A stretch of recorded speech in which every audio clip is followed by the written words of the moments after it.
The following is an interview I conducted with David Beckemeyer in late September.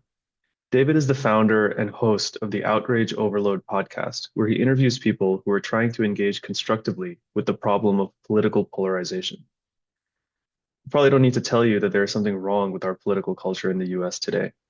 There's plenty of data supporting the idea that our politics have become more vicious and tribal.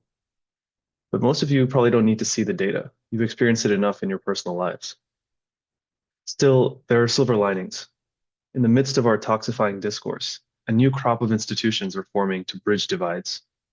The misery-inducing din of intensifying factionalization has become a kind of calling for the people behind these institutions. Scholars are studying the problem, unearthing new insights across fields like sociology and psychology. Grassroots organizations are forming with the express purpose of bringing people together across political divides.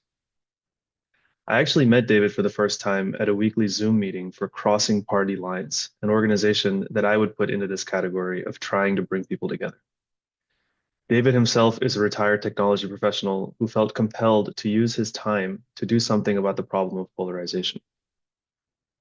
We get into a variety of topics on this call, exploring David's thoughts on what is making our political culture so sick. We hope this is the first of many conversations we have, and we hope you benefit from listening to it. Thanks again for your time. David, how are you? Nimayi, I'm doing great. Thanks again for sort of joining this podcast and giving us your time. I'm really kind of looking forward to this. And I wanted to start a little bit with your background before we sort of jump into the core of the content and the topic of discussion. Can you maybe tell us a little bit about Outrage Overload, the podcast, kind of how you got started, what your inspiration was, anything of that nature that you'd like to share before we jump into solving America's polarization problem, in the next hour. Yeah, we'll get it all taken care of. Hmm. Yeah, so basically the question I asked, myself at the beginning of all this is what am I, what am I doing here? Like why am I doing this? Why me? And sort of I'm just a dude, right? And to some degree that's what it's about. Like at the end of the day, my background was tech before. I was involved in tech for many years and startup investing and moved all through those ranks and worked with startups and worked with investment firms and all kinds of stuff over those years and retired from that space. And so like, okay, so why am I interested in this? Well, I do have a background in science a little bit. I mean, I'm basically a physics dropout. Like, I guess all the successful people are dropouts these days, right? And so, That's how we do it. so, That's how we do it so in the States, you know. that's right. So I have that going for me.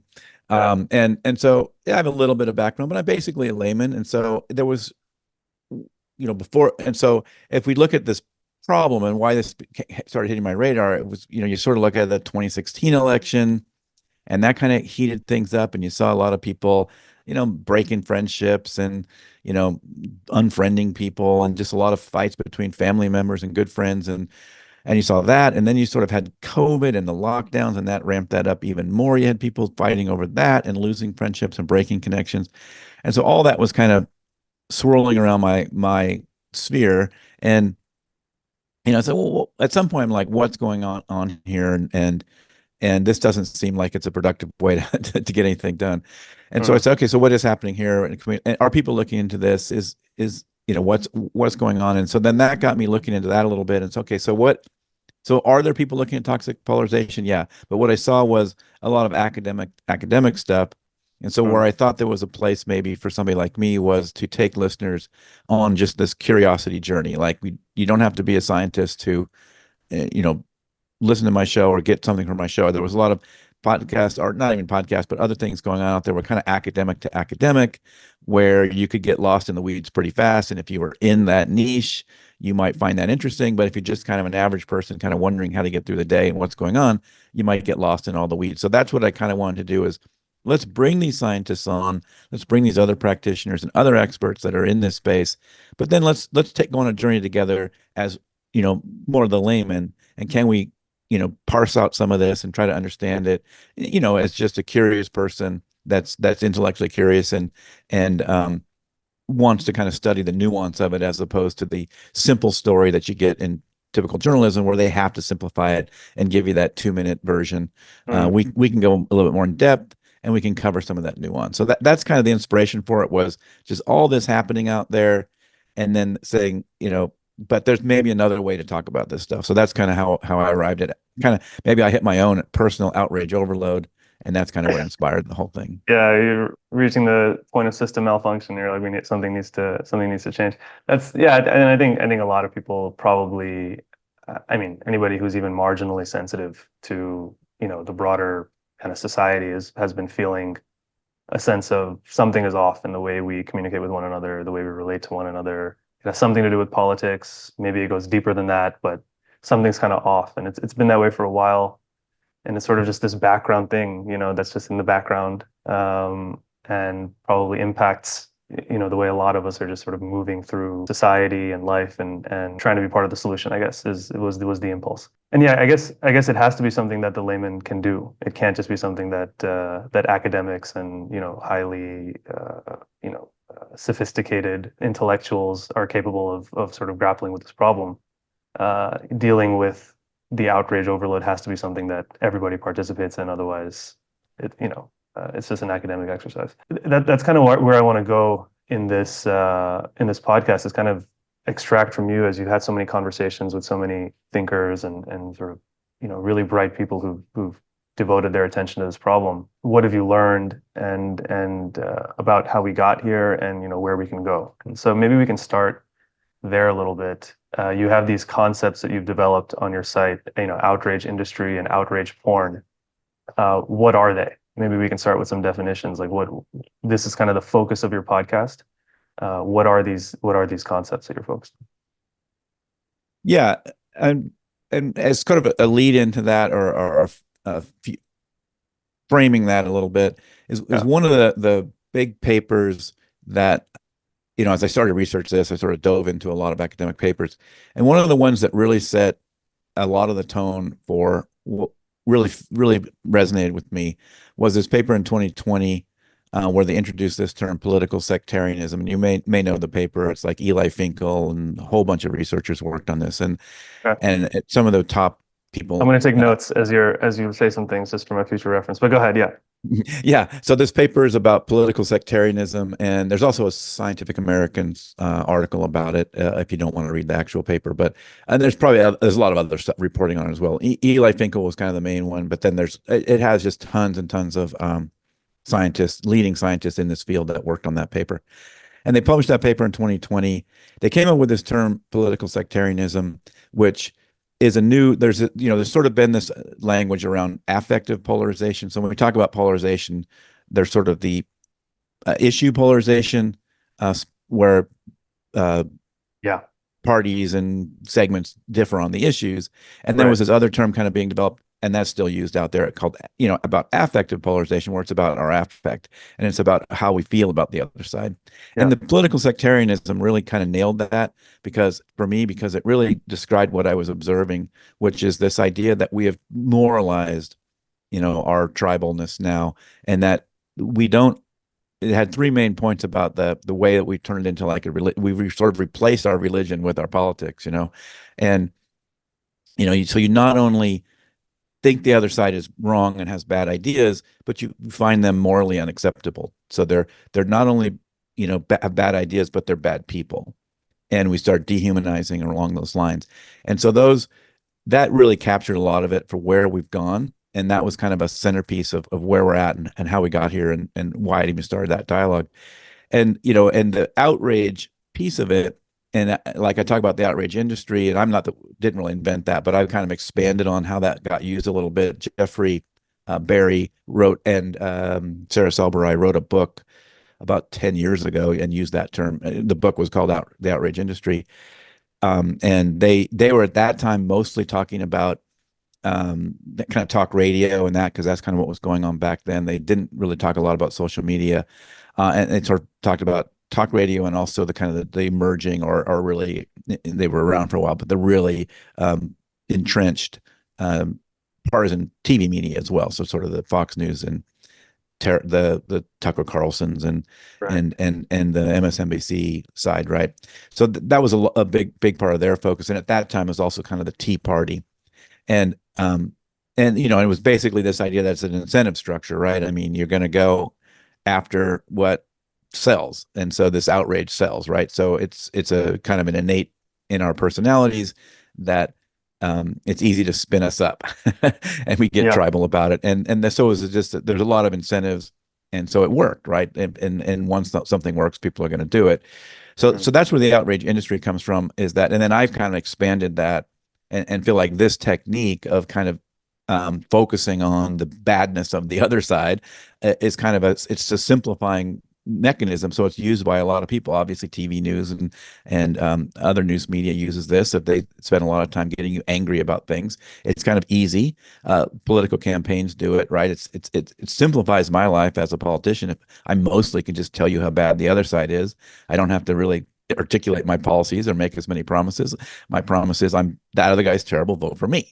Yep. And so it simplifies that world. And so and social media, it's just a natural thing there with the way that social media was designed to worry about engagement. And they probably didn't actively say, well, here's what triggers engagement. They just have algorithms that spun that way. And so our natural tendencies tend to kick in, and it spirals into sort of a pathological bad Yeah. direction where Yeah. that's the kind of stuff that we get engaged about, this emotional stuff. And so social media has this same incentive, whether they meant to or not. That's the result, right? That kind of content is what captures the attention. It gets the likes and shares, keeps you on the platform. And so they do more of it. And then we want more of it. Then they do more of it. Then we want more of it. So it's a vicious cycle. So that's kind of the outrage industry side of it. The outrage porn was a term, I think, first used in the New York Times. Michael Kreider, I think is his name, used that term. And he was using it in the context of social media, and I broadened that to be in a larger context. And I like the term because there's the outrage side, which is really sort of a placeholder for this larger set of emotions, sort of anger, fear, other things.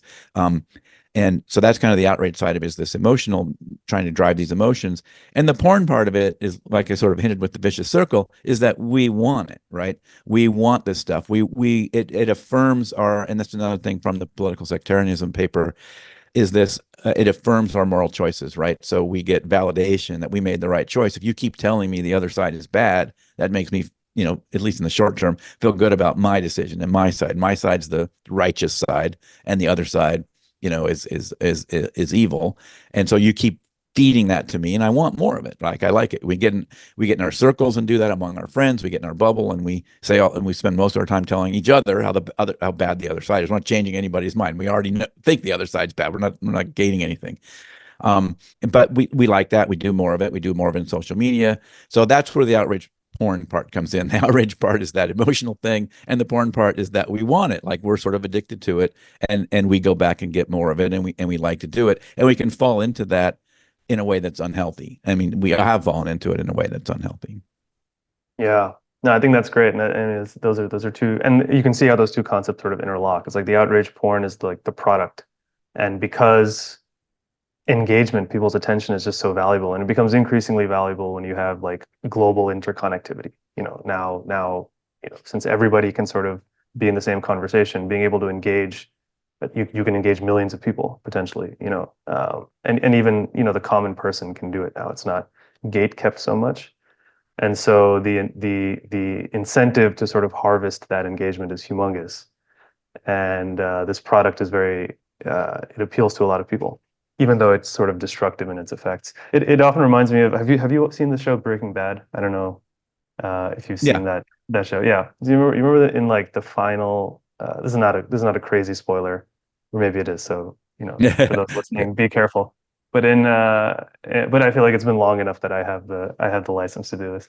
That the show's been out. There's that scene I think it's in the final season, like one of the final episodes, where Walter sort of comes back home. He confronts his wife, and he's trying to sort of justify his actions, why he went down the path he went down. And she sort of pauses him, and she's like, "If you tell me one more time that you did it for the family, she's like, I don't want any more of that justification."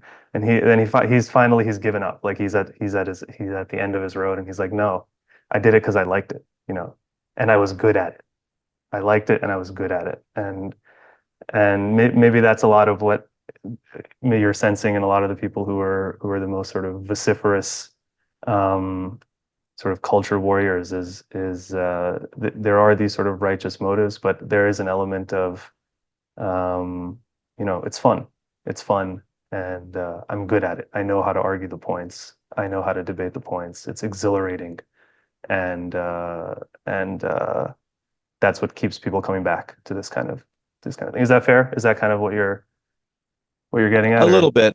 A yeah, little bit. I mean, a lot of it is our tribal nature and our tribal yeah, psychology, right? right, And we have adopted our politics as so much of our identity now. It's like, yeah, often it's our most salient part of our identity, and that's right, probably something that we need to improve on.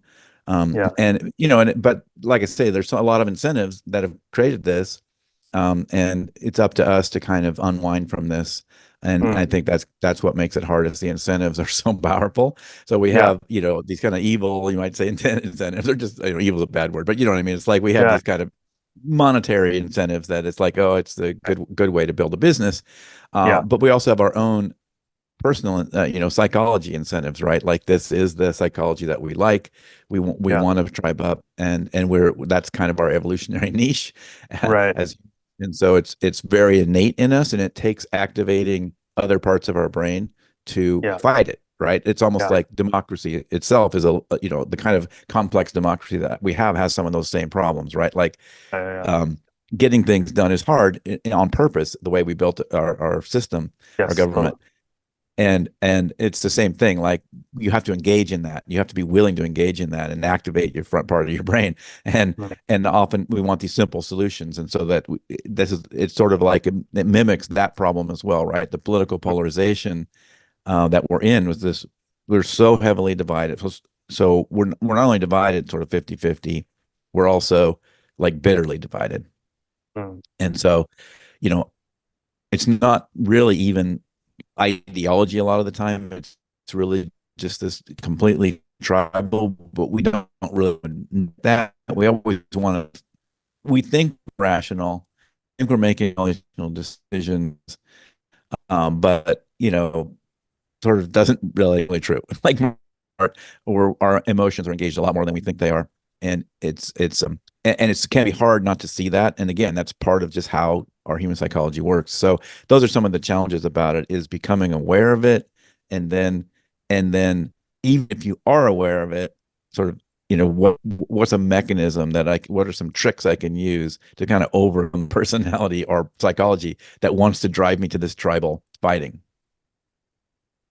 yeah. It's tough, and I mean, you're right. It sort of requires that sort of personal effort to fight against the grain of our own psychology, and that's at the individual level. Now, how do you scale that up and convince enough people to do it? I want to get into techniques because I'm sure you've spoken with people who've studied sort of conflict resolution and psychology and things of that nature, and sort of what techniques literally we can do to raise our awareness. I think there are a lot of interesting observations about kind of let's say people who are sort of very polarized in their viewpoint on both sides of the aisle, right and left, often you know feel that they're fighting for the same values. That's something that I've noticed. It's like both sides will say that we're on the side of freedom, and the other side is the sort of tyrannical, oppressive side. Or both sides will say we're open-minded and we believe in open-mindedness. It's the other side that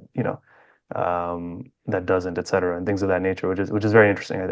You kind of can find a lot of these parallels. I want to get to that, but first I want to ask a question of just to sort of understand the lay of the land and sort of the numbers behind this. There's sort of two models I think people have in their mind when it comes to the state of polarization in the country. One is that sort of the vast majority of the country is just sort of tipped and they've picked a side, and we're just sort of locked in this competition that is like nationwide. This is what it is, and we have to somehow navigate that. And another model is that there's actually, people will call it the silent majority, or like there's this the apathetic middle, and there's this like humongous chunk of people who are actually very apathetic about the political process, and they just kind of don't want to deal with it, and they don't say what they really think, and it's sort of maybe a significant but still, a small percentage of the population that's actually really driving the narrative and, devoting their time and energy to sort of whipping up this outrage. And most people are still reasonable, but they're just disengaged or something of that nature. And these are sort of two maybe models people have in their mind, which have very different implications, depending on which one is actually the reality. And what do you think? Which of those models you think is closer to the truth of where the 300 million plus Americans are at? Yeah, I think you've nailed it. That it's tough to get the picture of that, right? I mean, like you Yeah, say, there you can go down either path and find a lot of support for that perspective. I definitely believe that there is a lot of misperception because the loud voices kind of get all the attention. yeah, So I think there is a misperception of how many people are more moderate, not necessarily in their not saying like centrist views, but they're more moderate um, in their sort of language and rhetoric and hostility, right? Um, yeah, but the but those loud voices really dominate the landscape, both certainly in social media. I mean, they absolutely dominate the landscape. So you get a really bad misperception of how the world looks on social media. But even outside that, because like I said, TV media and whatever else you're reading has a lot of those kind of people dominate too, because that's how they get the rating. So that if you're going to go on that show, you better have a strong position and be willing to take like the most extreme position you're willing to take and stick right. to it. Like there's no nuance. Um, so there definitely is misperception that there are more people, kind of in that, yeah, what is it? There's the exhausted majority. There's, like you say, a bunch of terms for it. And it Yeah, looks like and if you also look at another data point there, is sort of how many people, are unwilling to take claim of either Republicans or Democrats, and they want to hold on to that word independent. Now, they often vote one way or the other. Like often don't do a lot of cross voting, but they're still uncomfortable enough. They don't even want to hold the label of Democrat or yeah, totally. Republican. And so that's I think that's a good indicator too, that there's a lot of there's a lot more people that are more moderate in their views, um, or their views of the other side. Maybe it's kind of what I'm mostly talking about. And and so that I think those are all data points that say that is a pretty big chunk.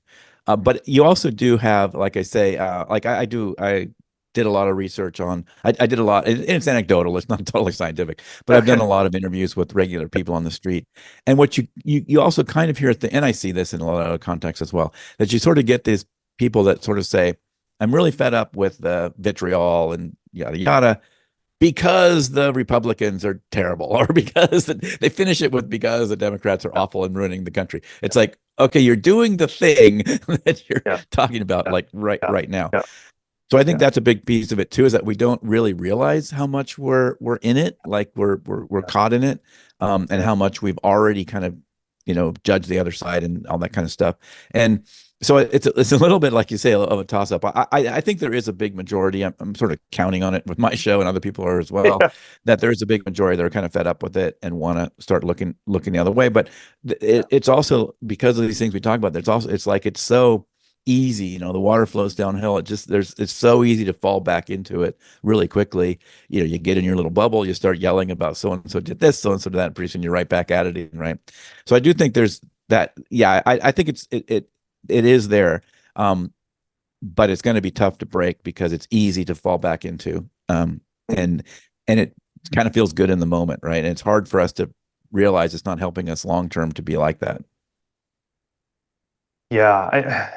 I mean, it's fascinating. The thing you talked about how everybody's fed up with the vitriol, but then some people will lay the blame kind of more at the feet of one side or the other. And I mean, reality is complex. Maybe it belongs there. I Right. don't know. I haven't come to a conclusion on that myself. But just this constant thing of like, oh, you're doing the thing that's causing the problem that you're upset about. Like, how do we raise our awareness to catch ourselves? I'm a culprit of this myself. I'm Right. not into it. It's literally just a lack of awareness. Like we don't see what's happening as it's happening, Um, like, yeah, I mean, maybe we can get into that right now in terms of just, how can we, before we talk about how to fix the problem at a larger scale, how do we, in our own lives, try to sort of bring a little more awareness to what we're doing and how we're thinking? Yeah, I'm gonna I want to talk about that because yeah, that's important stuff because it's much easier to start with. You can do more. You have more agency about what you can do for yourself, Right, right? right. But to this point of that, you might perceive the other side as worse. That's actually fine. Like you might perceive the other side as a bigger problem, but I think Zachary Elwood is really really trying hard to kind of get this message across that you can see the other side as worse while still not framing everything as in the worst possible light, while not while still looking at taking some empathy for their position, having some empathy for their viewpoints, and also trying to find where there are rooms for compromise or where there are rooms for at least a dialogue where those ideas might be, they might actually have some or reasonableness in those ideas. Maybe you don't agree with them, but at least you could see them as reasonable. So I think it's okay to believe the other side's worse. That's probably going to be true, but it's how far you take that and how much you can exaggerate that. So I just kind of want to make that point. But yeah, so in terms of things we can do personally, I mean, I think one of the biggest ones is from so many different people across different disciplines that I've spoken with. I mean, one of the biggest ones is using the this trigger of I'm getting mad as the trigger to say I need to step back and think about this some more, and not even think about it, but maybe am I getting a good picture of this? Do I have is this a realistic picture? Is there more to this story? That's usually one of the best questions you can ask, because there almost always is more to that story. Because, even if this person did this thing that might be in this other context, there might be more to it. Maybe it happened once in another country. So do I really want to make a big deal about this? Like this thing that's not, do I want to, eating cats? I don't know. Did that happen somewhere once in the world? Maybe. But is this really the big problem that we're saying it is? Whatever the thing might be. But the other side, so that's one big thing, is if you're getting mad about it, that itself should be the trigger to sort of stop and reflect on it and say, am I getting a good view of this? Is this a reasonable thing to be this mad about? And can I maybe research this a little more? I think that's one thing. I think, and then another thing is some of the basics, right? I mean, we get caught up sometimes, especially if we're sort of a type A person that wants solutions, and we're really working on things, and you get told some of these more, I don't know, cliche type things like get a good night's sleep, like do some some deep breathing, some slow breathing, you get some exercise. Like, a lot of time if you're sort of a type A person, that's a bunch of woo woo, new age stuff. That's not going to work. Oh no, that stuff really, really, really matters. That's Um, it. I mean, that's where yeah, totally, totally. Go ahead. Yeah. so those I didn't mean those to break things. it, but yeah. No, exactly. I mean, so those things can have a much bigger factor than you think, because that's what's often getting you riled up. And if nothing else, they'll be able to allow you to reactivate, that more thinking brain. Because when we are once our emotions are triggered and we're rolling, we don't have as much ability to do abstract thinking, right? So now we're going to try to do abstract thinking while we're really mad. It's like it doesn't really work very well. So those are a couple things you can do. But in terms of checking yourself, it's really hard, right? You have to kind of have somebody you trust that will help you check yourself, because it's really hard to check yourself. And like you say, we're all going to do it. I do it. You do it. We all fall into it. We can easily do it. So if you can build a network of some folks you trust that have maybe some different views or are just honest enough with you, to say, hey, dude, come on, seriously, that doesn't sound. Maybe you need to stop and think about that some more. Maybe it's not as bad as you think or whatever, right? So that can be really hard. But those are all things we can do individually. I think that seem a little cliche and seem too simple, but they can really make a difference.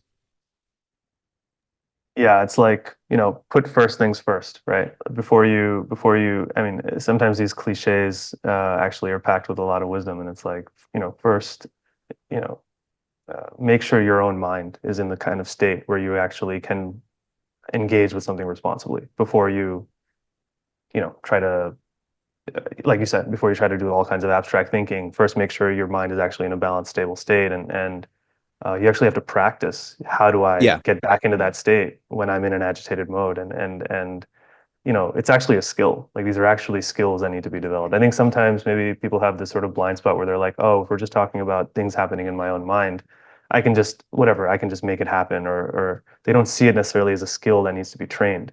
But Right. actually, how you handle your own mind, how you handle your own emotions. These are actually skills that just in the same way riding a bike or going for a swim or playing basketball is a kind of skill that needs to be trained. Yeah, it's Um, like a muscle you have to work, right? right, right, exactly.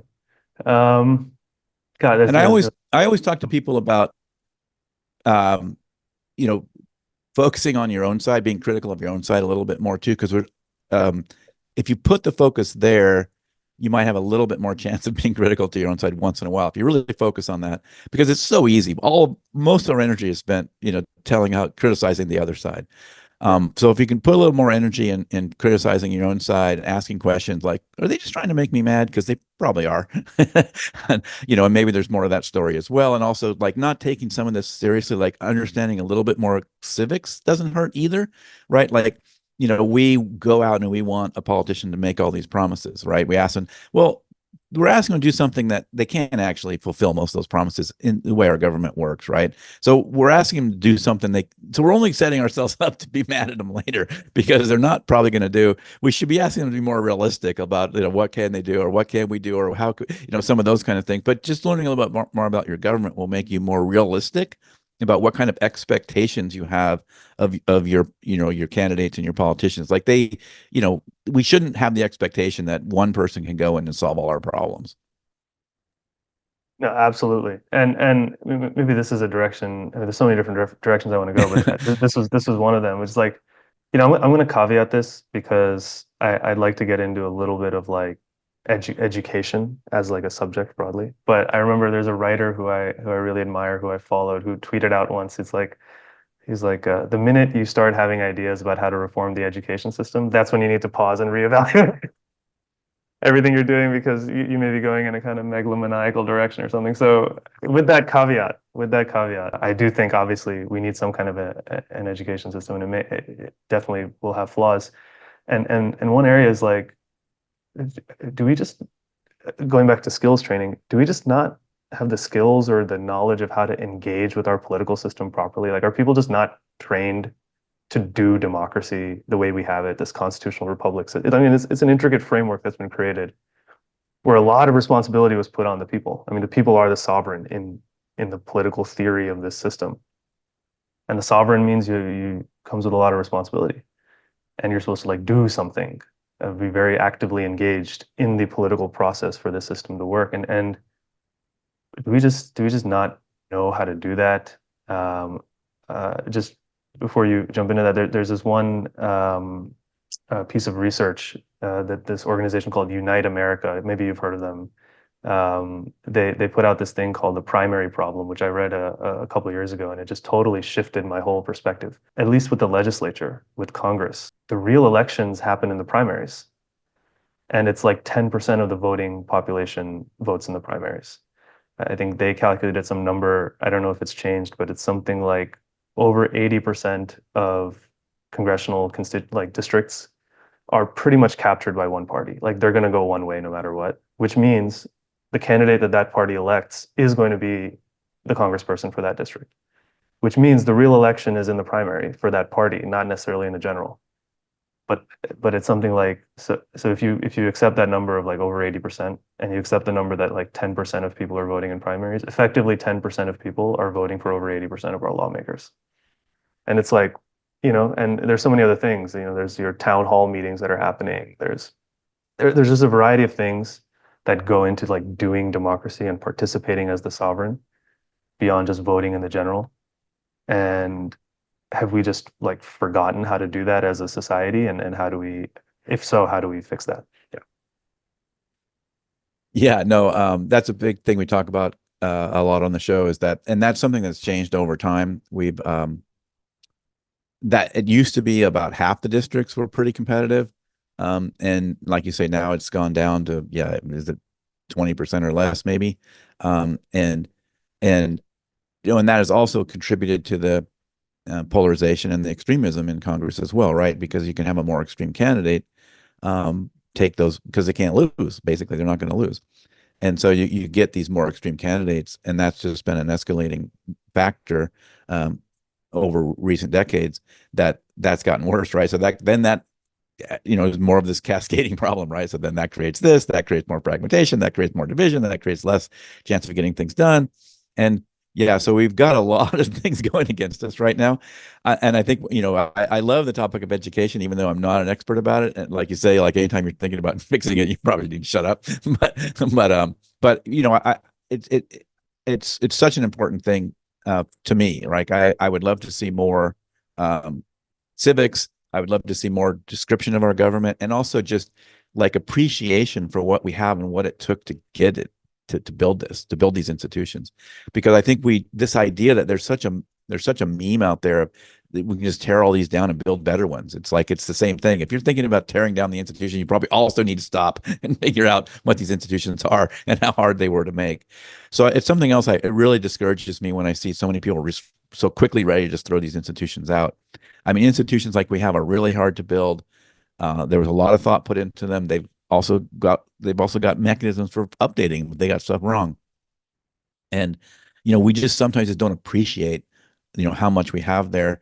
And I think the fact that in some sense things have been so good for 75 years that we also don't realize how bad things can be when you don't have those institutions. And I would like to see more education about that, like more just understanding for an appreciation for what we have. But yeah, and then understanding of the basics of our republic, as you say, and how our government was designed to work, or more or less designed not to work, right?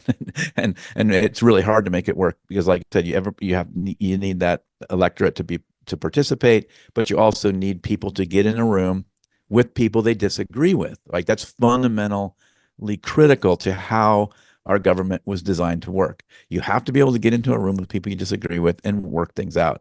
And we've created this environment now where it's, they can't, in order to win that primary, they can't, be seen as cooperating or collaborating with the enemy, right? So our whole government system kind of falls apart when you can't do that. And so what you're looking at is sort of a path towards a few different possibilities, right? One is one side, dominates enough to have a majority, like for some duration of time, and they win. Okay, that side won, whatever side. Oh, it's my side, right? But that's one way to make anything happen in that world. But there's no signs that that's happening, right? I mean, this 50-50 division sort of hasn't gone anywhere and only seems to be getting worse.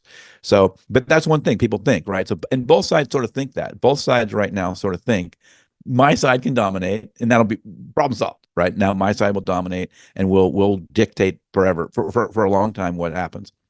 Another option is essentially civil war, right? I mean, that's another way that this goes. And it may not be a civil war divided on state lines like we had before. It might be more almost like guerrilla warfare and information warfare. And I think you saw the border in Texas situation kind of demonstrating the way a modern civil war might look, where you get these states sending militias down to help Texas, with this one issue with, so, I don't think it'll be a nice civil war. I shouldn't say nice, but I mean, an easily defined, area. It won't be necessarily divided on geographical lines, but that's one option.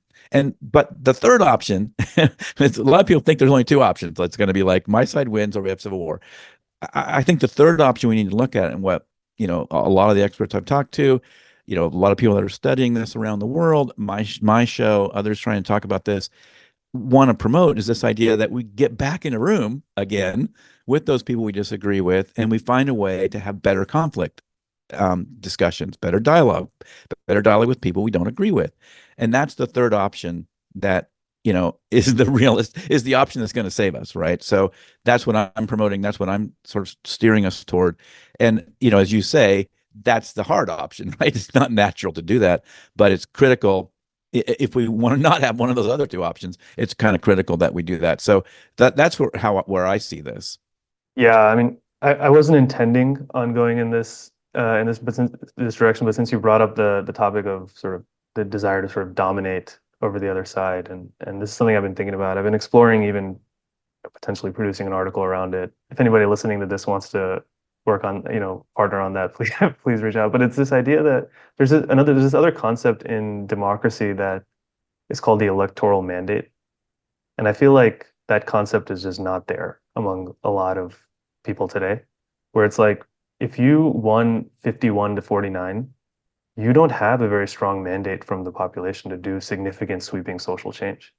And yet, maybe I'm wrong, but the sense I get, especially from a lot of the more activist type people, is let's just get that 2% margin, let's win, and then we can like do all these things we want to do. And it's like, whoa, that's not exactly like the population hasn't given you that mandate if 48% of them are saying voting for the other person. And if this idea of like the electoral mandate and that the election result is a signal for how much confidence the population has in you, how much leeway the population is going to give you to do like large kinds of changes.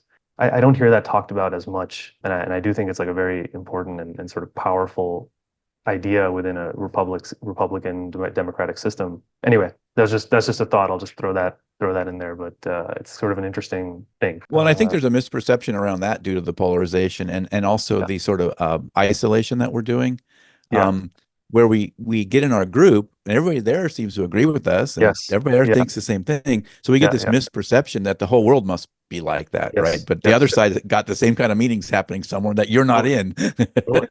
Yeah, I mean, and this goes back to like the sort of ancient sort of psychology. I mean, they have the Dunbar number where you can have like close relations with maybe 150 people. I mean, if 10 million people think the way you do, you think that you can think that's the whole world. And if there's like a rich ecosystem of sharing of ideas and connecting within that 10 million, but I mean, 10 million is what, not even 10% of the population. You can get skewed in your ideas as to like how people think because you're just enmeshed. They call these the echo chambers. I mean, these concepts are out there, but the scale of the numbers that we're dealing with skew people's perceptions totally. So let me jump to solutions and sort of allow you to speak on this. You've spoken with many people coming from attacking this from all kinds of angles. I saw one of your recent podcasts with somebody who is trying to create an AI chatbot to popularize the idea of actually synthesis is possible across different viewpoints, and that's definitely something we're super interested in exploring too. Like, how do you synthesize the values, the conflicting value systems of different sides on different policy issues? So again, people are coming from all different kinds of angles to try to tackle this problem and resolve it. What are some of the interesting kinds of solutions that you've heard about? Obviously, you can't list all of them. That would take up a whole other podcast episode. But anything that sticks out to you is, interesting research that you've seen in terms of how we resolve the outrage and polarization problem. Not just sort of explaining how we got here, but how do we get out of it? Yeah. And things that you think could work at scale, things that you come across. Yeah. Yeah. Well, one of the biggest things I've learned in this show is that, we're not going to find sort of Colonel Mustard in the library with the candlestick and put this fire out right away, right? To mix a whole bunch of metaphors. But but so one thing is, it's like I think one of the good things is there's so many smart minds looking at this and talking about it and trying to figure out what to do. And they've also acknowledged that this is a big problem. Like there isn't going to be like a magic thing that'll fix it. It's probably going to be a generational thing. It's almost like, working on climate change. It's going to be a generational thing that's going to have to happen. So it's not going to have any quick fixes. Like I said, you can do more individually. Another thing you can do individually, by the way, is kind of focusing more locally because we're getting so much attention on national politics. There's a lot going on in your local community that you can spend more time on, and that might reduce some of your stress as well.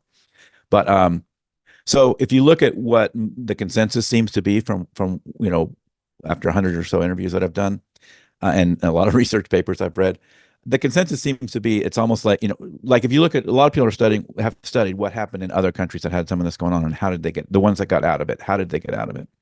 And it's it's always some kind of a, if you think of like an addiction, it's almost like always some kind of a rock bottom that they decided they hit and they didn't want to do this anymore. So they had to hit some kind of rock bottom, and that's what most people think it's going to take here. And there's been a lot of talk. Different people have proposed over time, like 15 years ago, a rock bottom might be something like a pandemic, and then we'd all be able to unify around fighting this external enemy. And that didn't work. So kind of we did the opposite about that. So what that rock bottom is going to be, I don't know, and I don't know what it's going to take, but that's what a lot of people think is the only way out is kind of like, what's the line, the only way out is through. And so we've just got to get through this. It's going to probably get worse before it gets better. There's no way around it. We're going to have to get through this. And so that's probably one of the biggest things. If you look at what are the ways this can happen, it seems like the biggest, what seems to be perhaps the most, where I see the most opportunity is really more of a kind of bottom up mixed a bit with the top down. So the bottom up can maybe start to put some pressure on the elites, on some elites, maybe get some elites to start buying into this. They start changing their behavior, and that then would put pressure to make things happen. And so if you think about, I think about this in terms of movement. So when I talk about like what we can do individually, okay, now if you can take what you did individually and take that as a movement, you convince, 10 friends and they tell 10 friends, all that stuff. If we can turn some of this individual behavior into movements, that's probably the way that this starts to happen. It turns into a movement. I think about it in my lifetime, litter, something like litter. When I was a kid, or maybe before that, but like generations before me, like littering was like a normal thing. Like there was no stigma against littering. Like you would just leave your junk at the picnic and walk away. And you think now, like, what were they thinking? Like, where was that trash going to go? Right? It was magically, I don't know, animals going to eat it. I don't know, but that was like there was no stigma to it, and you think now, and littering is like not acceptable, right? You don't just leave your junk laying around, and there's trash cans everywhere. Like there were trash cans everywhere, right? You had to actually kind of work a little hard to throw your stuff away. Now there's pretty much trash cans everywhere. You can throw stuff away. So there was just a massive change around a thing. Now, and how did that happen? Well, it happened that same way. It was a movement kind of mixed of bottom up, top down that got people looking at this problem a new way. So I kind of take things like that we often get really discouraged that this big problem like this can never change. Like we're just stuck.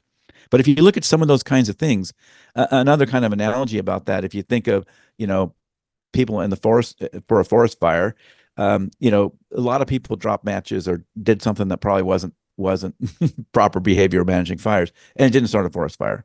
But one day, one match in the wrong place, the wrong time, and that forest fire took off. And I see it like that. Forest fire is a bad thing, but Yeah. like a good forest fire, like the right match in the right place. Yeah. It was 1,000 matches before that. And my Yeah. show is one match, and maybe my Yeah. shows can't do anything, but Yeah. somebody's show like mine or Yeah. something else, Yeah. some other match, if it's not my match, throw enough of these matches out, eventually a forest fire is going to start. So I see it like that. That's where I get a lot of the optimism about it, that you have so many people looking at this and looking into it and trying to understand it. And you do have that, that you can feel that that mentality out there, that there are people kind of like fed up with it, like they've had Right. enough, they're Yeah. stressed out about it. And so those things all combined, I do think that that's the way out is through is by turning our individual actions into a movement. Totally. Yeah, and I mean, to extend your forest fire metaphor, like I think what your show is doing, and all the many of the people that you've talked to, you need the match, but you also need the preconditions, and Right. I think a lot of what you're working on is helping set up those preconditions, even inspiring the hope that there are solutions that are possible, and thoughtful, intricate solutions, and helping people develop an understanding of the problem. These things are. If they're not the match, they're the brush, that they'll create the preconditions, and I think that's a really interesting analogy. And it's almost like a phase shift happens where what seemed impossible suddenly seems obvious. There's Exactly. this Exactly. there's this Virginia Woolf quote that I love. It's like one of my favorite quotes, where I'm forgetting the exact details of it, but it goes something along the lines of, on or about December 1910, human nature changed, or something like that. He's like, and she goes to this whole thing of like children related with their parents differently, everybody related with each other differently, and it's just like something just happened, and it's just like suddenly what seemed impossible all of a sudden seems obvious, And I think some of and those preconditions are just all the people, like we know a lot, a lot. I mean, I'm not yeah, saying we have everything figured out, but we know a yeah, lot about conflict management, and we right, know people have been studying this for decades, right? yeah, So we yeah, do know some of those preconditions are that, like, we do know how to do this if you can just get people to do it and learn about it. yeah, totally, and yeah, inspire them to feel that it's like, think that it's possible. Like one of the things we're trying to do is in our one of our segments where we encourage debate around policy issues. Anybody who writes for us and presents their policy argument also has to submit a supplement where they argue from the position of people who disagree with them, and we're going to publish both. And just to show that one mind can hold multiple viewpoints and still have an opinion as to like what is a concrete way forward. It's not just like this muddled, like, oh, everybody, I don't know what to do because all sides have a point, but it's like one mind can hold multiple points of view and still arrive at a concrete way forward and form a conclusion. And that conclusion can evolve, but like the human mind is capable of doing this. You don't have to polarize yourself necessarily because you want some concrete solution. You can do both of these things. Well, I Um, think another thing of thinking about doing both is yeah. you can simultaneously have empathy and Yes. understanding for somebody else's position and not agree Not with agree them. with that. Not agree with that. Right? Totally. You Totally. don't like, I think we're afraid to hear opinion like they're going to change my mind. Well, okay, that Yeah. might happen Yeah. too, but you don't have to change your mind. You can just Yeah. listen Totally. to their opinion and try to understand it. And I think another piece, like I did a sort of I had a lot of feedback about people getting stressed out about the election. So I did a little special episode with a Yeah. psychologist and somebody in the bridge building space about, like people are kind of tired of hearing, I'm done listening to the other side. Like it's not helping, right? Yeah. To listen to the other side Yeah. doesn't gain me anything. And Yeah. I'm a huge advocate of saying you're getting a lot more out of it than you think you are to spend that time listening to the other side. And you can simultaneously, I mean, listening to the other side will make if you say no, I want to be an advocate for my side. So I don't want to listen to this. Well, then you're a worse advocate, right? You can be a Yes. much better advocate for your position if you actually Totally. understand the position Totally. of the other side, right? So I'm Totally. not telling you to stop being an advocate. No one's saying that. If you don't want to be an advocate, that's fine Yeah. too. But if you want to be an advocate, no one's telling you not to be an advocate, right? But Yeah. listening to that other side and getting more empathy about their position is going to also improve your position and maybe make you see them as human, which won't hurt either. Totally. Yeah. I think you're totally right that people are afraid that I'll change my mind if I and they see that as like they see it as a negative thing because it will have real social consequences for them. Actually, Well, yeah, they there is that. if my mind changes, now my commitment to like truth and rationality is now at odds with my social connections, and that is a real fear. I understand where it's coming from, but um, you know, uh, I guess what we need is a culture that and first of all, it tells people you don't necessarily have to agree with somebody just to understand where they're coming from, and also it's not a bad thing to have a commitment to what is true. It's not a bad thing to change your mind. That's a good thing if it's bringing you closer to reality and closer to what's true. Well, Um, and some of that is this problem that we've made our political identity so salient in our lives. yeah, And so it's kind of reducing that to, right, finding something better to yeah, identify as something beyond yes, or other. yeah, yeah, So that's because, yeah, there is a social science kind of or social psychology kind of saying about how social death is greater, the fear of social death is greater than the fear of physical death. yeah, And, yeah. um, and it's, Ostracization. yeah, exactly. I mean, because that's again part of our behavioral evolution, um, and that yeah, if we get as far as as far as our brain is concerned, if you get ostracized, you are being subject to death, and it's but Yeah. in a worse way. Yeah, yeah, yeah. You're just getting tossed into the unknown. For some reason, you're right. It can be very, for some reason, for some people, it's less debilitating. For others, it's very debilitating. It's just, we're in a battle with our psychology. And maybe it reminded me of what I had wanted to ask you earlier. Maybe we can sort of close out on this. I think the way you phrased it was great. But for some reason, it clicked in my mind when you phrased it that way, that we've made it a part of our identity, which means like it's not just about policy issues. It's like not about like, oh, I have a developed economic theory, and based on that theory, this is what I think taxes will do, and that's why I'm opposed to it. It's just like the other side is for this, and and it's sort of that's uncharitable. It's not just that, but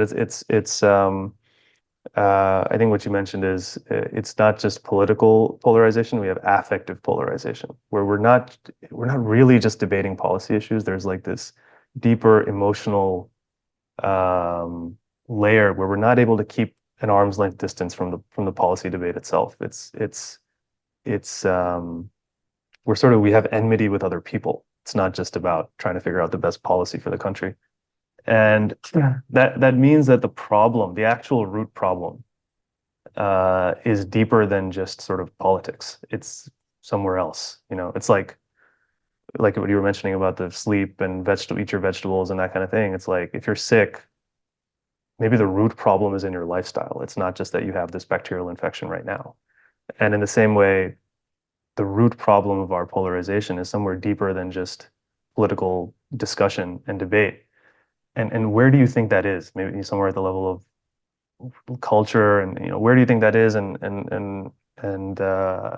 do you have any ideas as to like how we resolve the problem at that level? Does that question make sense? I took a little bit of time to frame it, but I think that'll be a good place to sort of end as to if we were to do a root cause analysis on the polarization, where is it bubbling up from, and how do we resolve it at that level?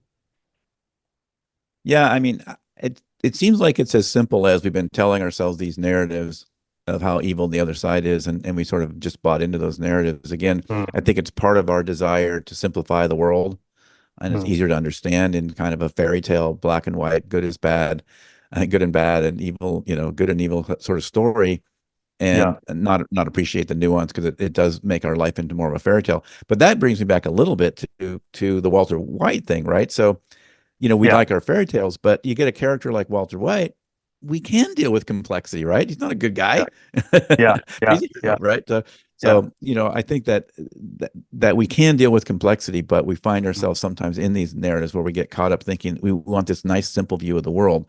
And to your question of the sort of issue versus the sort of ideology or just the affect, the you know I joke around that both platforms, both parties have put out their platform. Well, if I sort of say that like the Republican platform is the Democrat platform, except in all caps. I mean, it's a joke, it's an oversimplification, but I mean, there's so many similarities in these platforms if yeah, you dig down through the language, the kind of language they're using, and what they're saying. Like we're not as separated on issues. Yeah, there's our polarizing issues. I'm not saying there aren't, but we're not as separate on the issues as we think. And another thing about that is that we make up those issue-based narratives sort of after the fact, right? Because you've seen this in all kinds of studies. People do stuff like, oh, Trump said this thing, and they're going, oh, that sounds terrible. Well, it was really said by Obama or something, right? And the other way around, right? Like you could say, oh, Obama said this thing, and oh, that sounds terrible. Oh no, I'm sorry, I made a mistake. Trump said it. Oh no, that's yeah, pretty good. yeah, yeah, This happens yeah. with both sides, and there's a kind of an interesting book along these lines that I recommend too. It's called The Myth of Left and Right by Hiram and Vernon Lewis, I've heard of and it. it kind of Yes. talks a lot about this, how like we talk ourselves into these, we make up these narratives after the fact, right? We decide what we're going to think, but then, and even if that's not consciously done, about the idea of sort of the narrator in our head, right? I mean, the narrator, there's a lot of research about this. Like you cover one eye and people like they didn't see this thing happen, but they'll explain what they saw, even though they never saw it, right? So there's Yeah, this, yeah, it's just a natural thing that this narrator ability in our head can go build a rational story around anything. And so we yeah, do that around these issue things too, like where we talk ourselves into that we really care about the issues. But if yeah, that issue moved from, and over history, this is done a bunch of times, that an issue position moved from Democrat to yep, Republicans. I mean, Democrats used to be very against immigration and, because they wanted to protect jobs and this kind of stuff. And then, now yeah, switches sides and now it's a bad thing or whatever. And, yeah, this happens all the time. And we make up the narrative after the fact. So, I mean, I think it's pretty clear that most of us are not voting on the issues anywhere near as much as we think we are. And we talk ourselves into that. We're only a rational person thinking about yeah. the issues, right? To feel respectable to ourselves in our own mind. We narrativize this, but actually the decision is coming from somewhere else. Ooh, dark stuff. Yeah. But yeah, I mean, I think that if you talk about the root cause, it's just that it really comes back to, I think we have just made our political identity too salient in our lives, and so Mhm. okay, so what caused that? I guess maybe that's not a root cause. You keep on peeling that. We Sure, don't sure. sort of Yeah, less religious, other things. So I don't know exactly how far you can keep on peeling that to figure out what it right. is, but and because it's complex, it's not going to be easy to get out of either. Yeah, yeah, yeah. No, totally. Um, if because we like to be solution oriented here, as a takeaway, if you could recommend 2 to 3 things that a person could bring into their own life, to how should I put this? Make them a vector of depolarization in their own life. Not at whatever scale they operate at. What would you recommend? One might be something to do with improving your news diet, and maybe you already have. It's not a problem, so you can go another one. But maybe spend a little more time going deep instead of broad. Commit to reading the whole article, not just the headline. And Mm, even if it's an article you find uncomfortable, that's even more important to keep reading it. And mm, maybe you read fewer, right? So maybe you you manage your news a little carefully, like you block time or something like that. I'm gonna and do less doom scrolling. Those are all good ways to sort of unpeel from some of this media that's really feeding this outrage. So that's one area you can do some of those techniques can help. I think another thing is if you can, bring somebody in your life that you have a conversation with. What's recently spoke with an advocate that's talking about the reason why we talk to the other side is because you can't change anybody's mind if you're not connected to them. Mm. So if you're not connected, you're just talking to your own people. You're not changing anybody's mind. If changing your mind is even anybody's goal, which I'm not even saying that's a good goal to have, but a lot of people have that goal.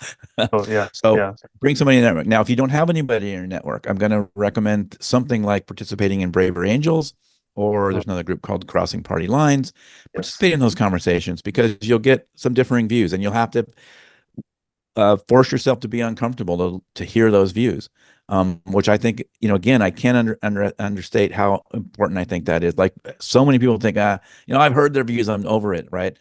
Spend more time with real people, regular people that have kids and families and cars and jobs, and you'll find they're just trying to get through life like you are, and you'll have Yeah. much more empathy for that, and it'll be a lot easier to then also you'll get some new positions on it that aren't the ones your side keeps telling you is the reason somebody thinks these things. You'll hear Yes. real people and why they hear those things. So, if you can't find somebody in your personal life to make that trusted connection with, maybe participate in something like that.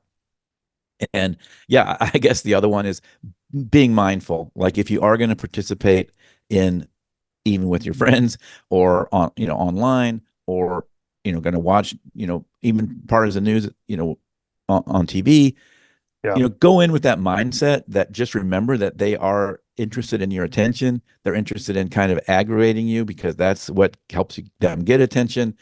So just keep being critical of that or being mindful of that. So just don't, it's a little bit hard to get, they call it kind of inoculation, right? So you can do a little Yep. bit of, or mental immunity, some people call it, where you can just be a little bit more critical of that and be just being aware of it, where you almost like sometimes my wife and I, we almost make it like a joke. Let's see how soon it is before they try to say something to make us mad, Yeah.